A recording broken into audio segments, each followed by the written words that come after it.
Magandang umaga po. Ako si Kim Rose Nacario at ito ang Eco News sa umaga. Ngayong umaga, isang matinding sakuna ang nagbanta sa ating kalikasan.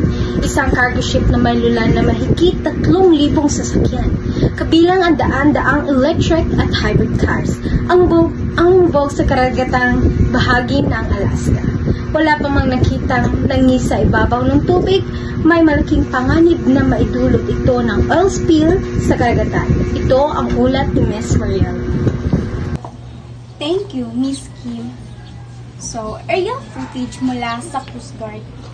Epekto sa kapaligiran, ito ang Spear Impact Analysis. Ang insidente ng lumubog na cargo ship sa Alaska ay may malawak na epekto sa 4 na pangunahing sphere ng kapaligiran. Una, sa lithosphere o kalupaan, maaaring makontamina ang seabed kung ang langis at ang mga kemikal mula sa barko ay tumagas at lumubog sa ilalim ng dagat. Sa hydrosphere naman, o bahagi ng mundo na may tubig, ang posibleng pagtagas ng langis ay maaaring magdulot ng malawakang polusyon sa karagatan na makakaapekto sa mga isda, corals at kabuhayan ng mga mangingisda.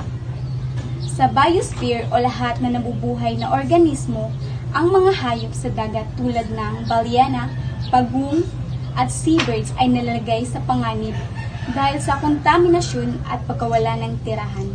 Samantala, sa atmosphere o hangin, ang usok na nagmula sa sunog ng mga bateryang lithium ayon ng electric vehicles ay maaaring magdulot ng pollution na nakakasama sa kalusugan ng tao at hayop.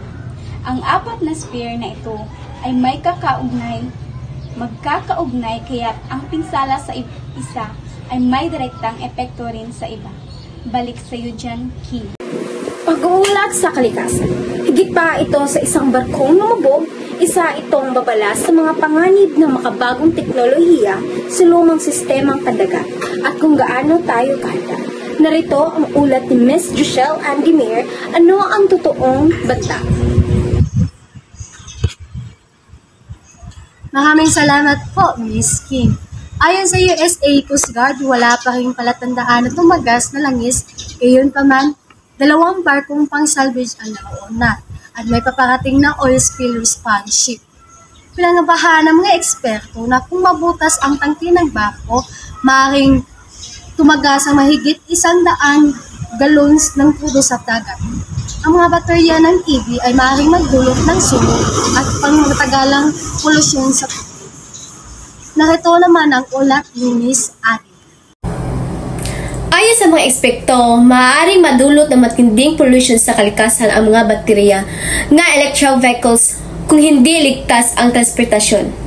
Nananawagan sila sa mahigpit na regulasyon, mabilis na aksyon sa oil spill, at sa pagsali sa mga lokal na komunidad pagresolba ng krisis. Kumilos na ang mga lokal na tribo sa Alaska at ilang environmental groups kasama ang pamalaan upang masuri ang posibleng pinsala. Nagkaisa ang mga team upang tanuhin kung paano iligtas na maiahon o mapaneutralisa ang barko sa ilalim ng tubig. Narito ang solusyon at panawagan sa aksyon ng ulat ni Ms. Honey G.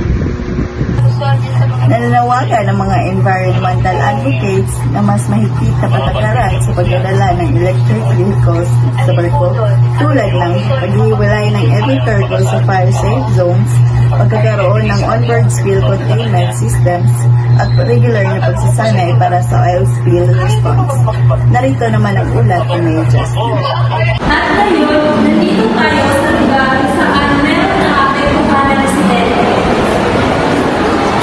Magandang pagkakaroon sa maaaring pag-ikwento sa akin kung paano may nalaman ang nangyaring oil spill.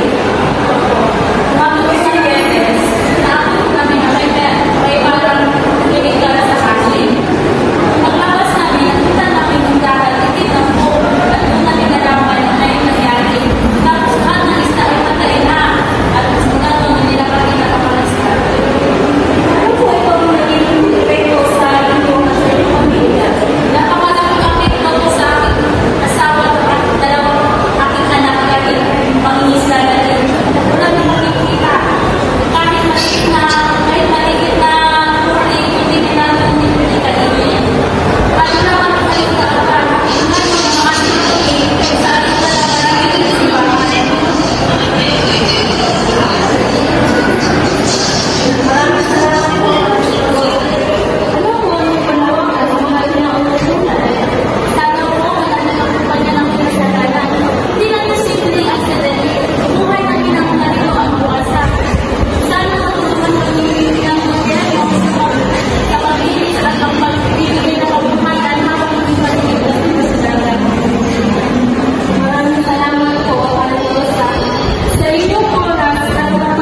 insidenteng ito ay isang malakas na paalala. Ang ating paglipat sa malinis na enerhiya ay dapat isaan ng alam ang mga panganib na kalikasan ng transportasyon nito.